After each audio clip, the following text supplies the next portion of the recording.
How's it going, Motor City Miner here, coming at you from the farm again, because today we are doing my KS3, I don't have a KS3, KS2 Overclocking, courtesy of T-Swift, so I did get the firmware upgrade from him, so we're kind of going to go through that process and see what my KS2 can do. So, for you that don't know, the KS2 November batch has apparently had some issues with overclocking. You used to be able to hit 2.75 terahash with T-Swift's overclock, and it seems like that rarely happens now. So we're going to see how it goes for me, but obviously first we're going to have to log into my miner, but it has been running for an entire day now and very steadily staying above, for the most part, above 2000 gigahash or 2 terahash. So again, been pretty stable. A couple moments below that, but for the most part, very stable and stable temps. Everything's looking great. We'll probably have to raise the fans after this overclock, but it is what it is. Again, and looking poolside, you can see that my 24-hour hash rate has indeed increased. It hasn't quite been 24 hours since I turned on yesterday, but we're getting close. And my average recently is this 2.9. Again, that's because I have these 4 KS0s and 1 KS0 Pro at the moment. But you can see my 3-hour on the KS2 is 2.06, so slightly above that mark.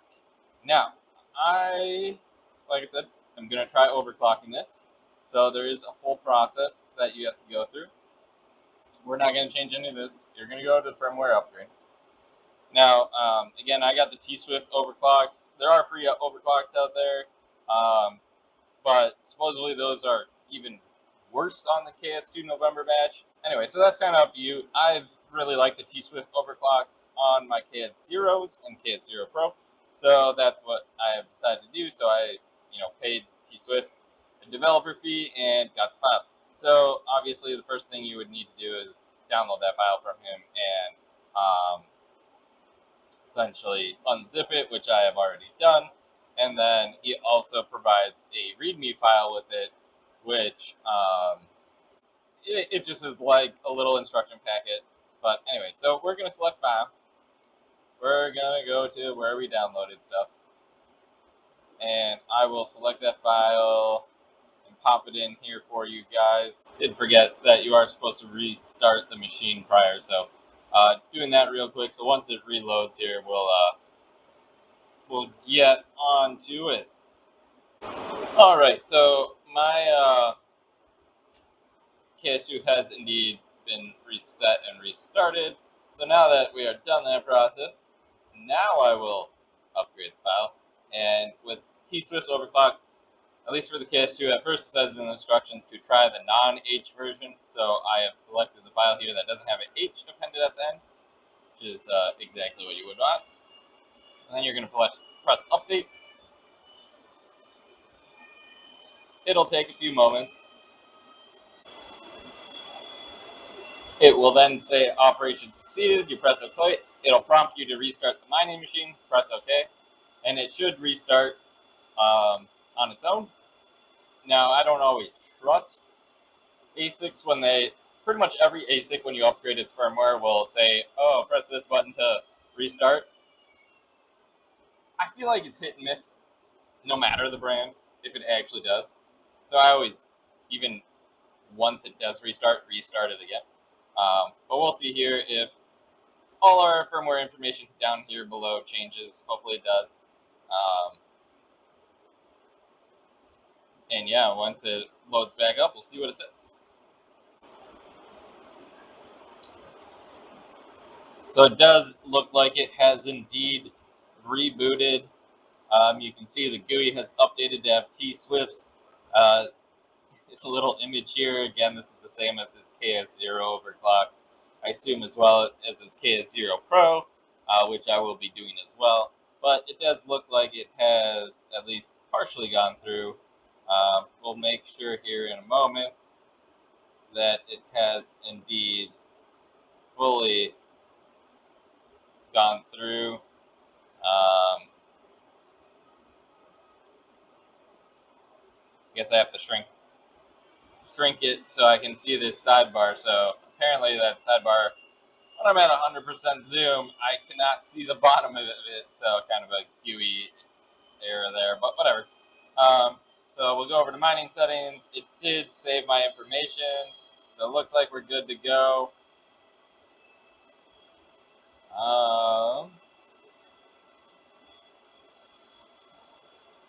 Again, I always do a second restart, so we're going to do that now. Just because I don't trust things. We have successfully restarted a second time, and we have connected to the pool. No accepted shares yet, but we'll wait for this to start ramping up and see how it does. Again, supposedly this 2.75 terahash overclock doesn't work very well on most KS2s in the November batch. Hopefully I'm lucky, but if not, you know, we'll have to try one of the other overclock files that he gave me. So we're going to cut out all the next waiting that I'm going to have to do, but you guys will not have to wait. We'll just jump ahead to when things are actually actively going. Alright, so it has started up, and you can see we didn't even, I mean, normally it doesn't get up to its full hash rate right away, but this is kind of lower than what I expected. And unfortunately, well, as you can see, this page is no longer loading, and that is because the miner has turned off. So I don't really know what happened. I'm going to have to go inspect what has happened to the miner. But yeah, it seems to have no power anymore. And I did check the not the PSU, the PDU it's plugged into, and that should have plenty of power. So I'm not really sure what happened here. So we'll be right back after I do some investigation. Alright, so I'm out here now. This was supposed to just be on my computer today, but I guess we're gonna have to see what's going on with this guy. Nothing seems to be working. Pressed the reset button while it was plugged in for 30 seconds, nothing. Flipped the switch a bunch of times, nothing. Don't know what else I tried. I think I tried a whole bunch of other stuff, but nothing seems to be working.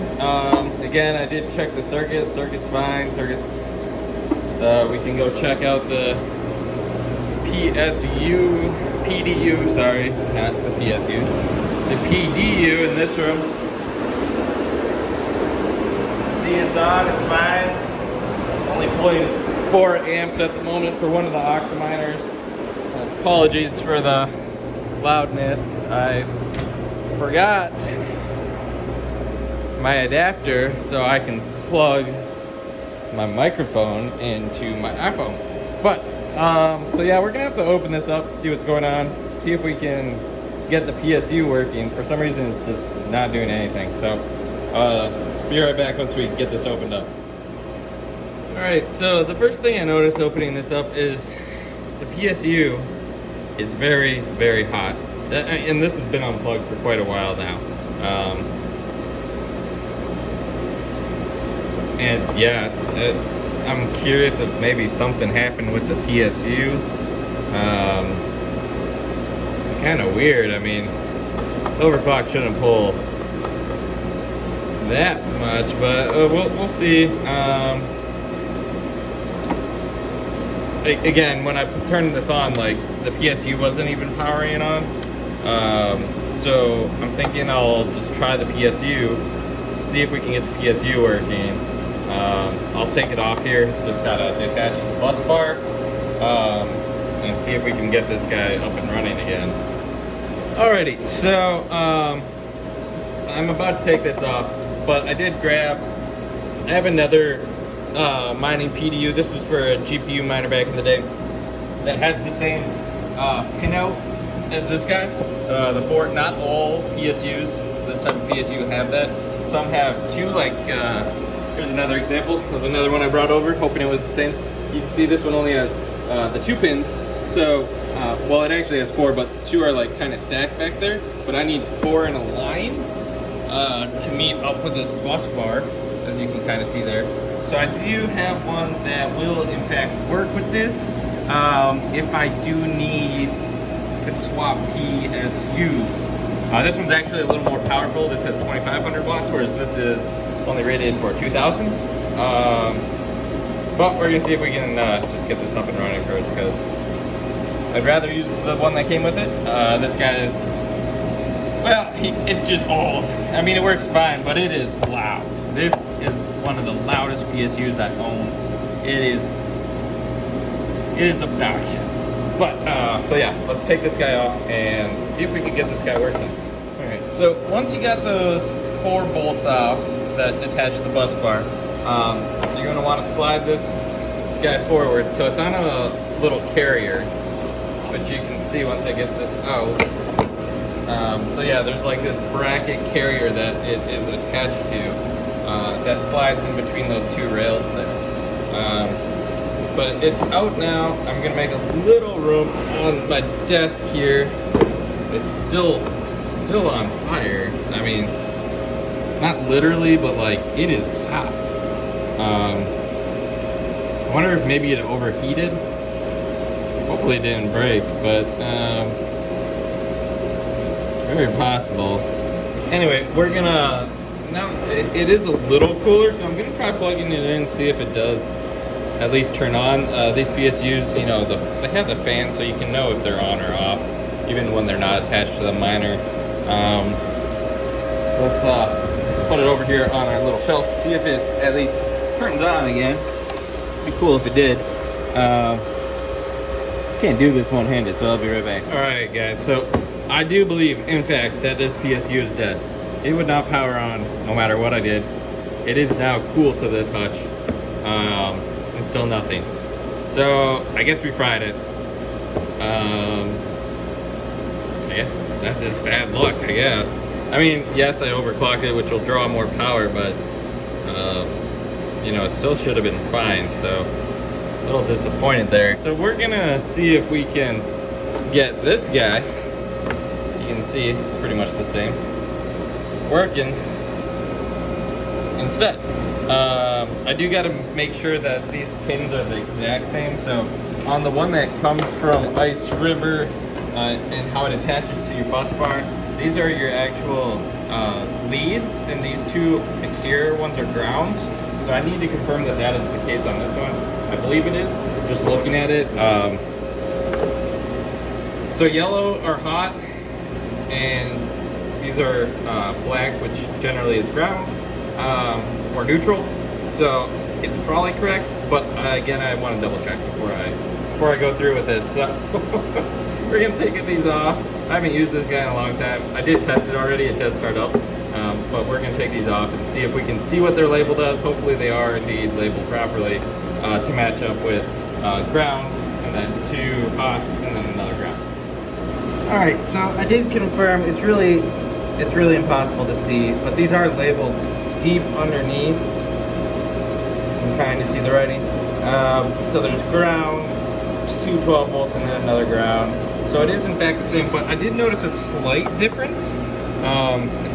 So you can see that one of these, specifically this one, is set back a little further, whereas this one, they're pretty much all in a line. So I'm hoping I can finagle it to get on there. It does look like there's some play in these, so I think I'll be okay. But we're gonna attach this to the bracket. There are some screws you gotta undo, so it looks like it attaches just on the bottom with these screws, which do align between these 2 models. So you can see, essentially I'll have that one, that one. It's pretty much all the same screw holes. So I'm pretty sure it'll fit on this bracket, no problem. I'm pretty sure these are pretty standard. Again, the thing you gotta watch out for, it's what the pinout is. Again, I guess for the KS1, KS2, you need ground, 12 volt ground, not like my other one over here, my other Bitmain PSU. This one's, I think these 2 are still the 12 volts in the middle, but the grounds are actually in this back raised area. So that one's incompatible, and we're gonna leave it alone. But we'll see if we can get this replacement on here. Hopefully we can get back up and mining, but this kind of sucks. Was not planning for this. Alright, so I got it on the bracket. I didn't screw it in yet just because I wanted to see how things line up. So it does look like we'll be fine on the hole location, but apparently the holes, even though they're literally the same layout, like when you look at where they are, they're not the exact same measurement for the layout on this unit, so the holes aren't really lining up on the bottom. So I kind of have to prioritize obviously lining up this, but you can see how it actually sits back a little bit from, this is the actual tray here. So if I, let's try and pull this out before you go. You can see how there's like room here that this moves back and forth, so it appears that these pins are a little further in on this board, so I have to move the PSU back. So I'm not really sure how that's going to affect where things sit on the underside, so I think I'm going to essentially have to bolt this in and then bolt in the bottom ones that actually do align. Or maybe we can flip this on its side right now and kind of see how things are lining up. Maybe we'll do that. That may be a better strategy here. So let me flip this unit on its side and see where we're at. All right, so you can kind of see we're lined up with our bus bar bolts, and see what I'm talking about, that none of these holes actually line up. This one's kind of close, but not really. And this one's kind of close, but not really. So I actually don't think I can use any of these. So we're just gonna have to bolt it in, and essentially it'll just, from weight alone, rest on this plate. Not ideal, but at least we can try and get this machine back up and running. Definitely turning into a different video. This was supposed to be an overclocking video. Now it's a PSU replacement video on a KS2. You know, hopefully we can get this working here. All right, so we got our new used PSU attached. Again, doesn't line up perfectly, but it does at least it is at least properly connected to the bus bars here. So I'm hopeful. But yeah, we're gonna have to hope for the best here. And I don't think I'm gonna put the shroud back on yet for the PSU. I think I'm just gonna see if this even boots up and see how it goes. Be right back. Just kidding. We are gonna put the shroud back on. Man, this was not how this day was supposed to go. But since it isn't properly bolted to the frame, although it can't go down anymore because it is on that shelf there, it can slide out, which I realized once I put it up this way. So we definitely need that shroud to prevent this from sliding off and, you know, putting too much strain on the bus bar connection. So gonna put that shroud on, and then we're gonna try this out. All right, shroud back on. And now you can definitely see how like this sits in there a little bit, so we can't even use these screws, but it doesn't really move anymore now that the shroud's here, so that's good. So we're gonna throw this on the shelf and see if we can get it working. All right guys, it's back on the testing shelf. It's fully plugged in. We're gonna hope for the best. Well, we do got power, so that's good. That loud humming noise is this PSU, which absolutely sucks that it's so loud. It's probably louder than the miner. But it is powered on, so we're gonna hop back over to the computer, see if this does boot up. Hopefully it does. Alright, hopefully this microphone on my computer at least drowns out the really loud noise in here now. But you can see it did load. The web page loaded, so that means it is up and running in some capacity. So that's great news. And logging in, yes, it is. It got accepted shares already. That's great. It's just coming along. Alrighty. So looks like we are in business, guys. Super pumped. We got this up and running. Now we'll see what it does. I wonder if the low hash rate last time was because the PSU was like on its last legs or what. We'll see. So it's been quite a few minutes now, 20 minutes, and you can see that we are not even hitting 2 terahash anymore. So it doesn't look like this firmware went over very well with my IceRiver. So we're going to try the next file. It gives you 3 files if you buy it to Overclock. So I tried the 2750 normal. There's a 2750 with an H suffix, and then there's a 2450, I believe. So we're going to do that now. And you're going to want to restart your miner. But at least it's working, so that's good. At least it's working. At least it's working. Very, very weird there for a moment. But luckily I had the right PSU sitting around. Again, the pinout's very important, so I just kind of got lucky that IceRiver's bus bar orientation and pinout and everything aligned with one of the spares I had sitting around. And the rating for voltage, amperage, and wattage on that PSU were more than enough to compensate, you know. Technically, I upgraded my PSU, I guess, minus the noise increase, because that PSU is obnoxious as hell. So I do apologize if it is still making it through my microphone. I have selected the H file now. We're going to press update. It's going to take a couple minutes here.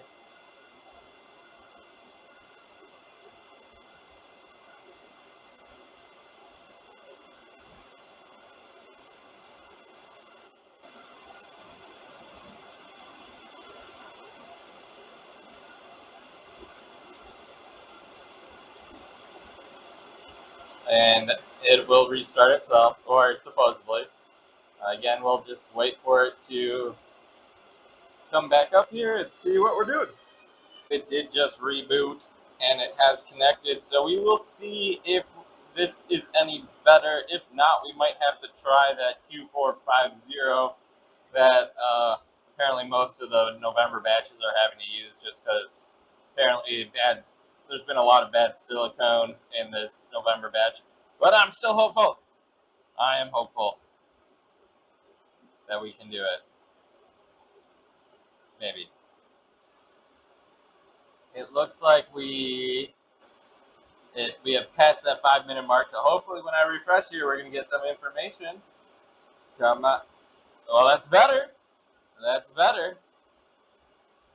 2413, okay, okay. That's better than the other one. The other one was not even 2 terahash, so I'll take it. We'll let this sit, see where it stabilizes. See if we have to, still increase some things. But looking over here, it does look like we're still not really achieving too awesome. It looks like we're right at that 245, to be honest. So I think I'm going to try that software, see what that does, see where we end up. So just give me a moment while I restart this guy and install that firmware. Last attempt here. We're going to do the 2450GH KS2 update. Here we go.